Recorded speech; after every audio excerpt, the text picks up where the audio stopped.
Hello hi friends, చూసారా ఈరోజు మన ఇంట్లో పపాయ పోమోగ్రానేట్ మాత్రమే ఉన్నాయండి. వాటితోటే జ్యూస్ చేద్దాం అనుకుంటున్నాను.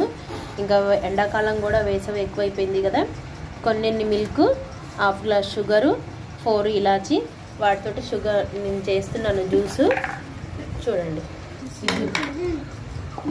ఫ్రెండ్స్, మీ friends papaya pomegranate, next milk, sugar, ఇలాచి, కొన్ని వాటర్ వేసుకున్నాను. ఇప్పుడైతే మిక్సీ కొట్టుకుంటాను. చూడండి. స్విచ్ చేయాలి. స్విచ్ చేయాలనా? వద్దా కన్నయ్య. స్విచ్ ఇంకోండి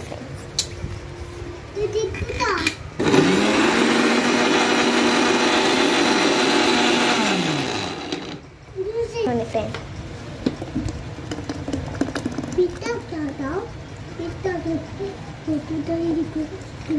కొన్ని వాటర్ అలా మిక్సీ దాంట్లో వేసుకొని మళ్ళీ అందులోనే పోసేసుకోవాలి. చూడండి ఫ్రెండ్స్, జ్యూస్ అయితే రెడీ అయిపోయింది. ఇంకా గ్లాస్లో పోసుకొని తాగేయటమే. మిక్సింగ్ చేసుకుంటున్నాం. మేము మాత్రం మిక్సింగ్ చేసుకొని గ్లాస్లో పోసుకొని తాగేయడం. ఈ జ్యూస్ మీకు ఎలా అనిపించిందో కామెంట్ చేయండి. బజార్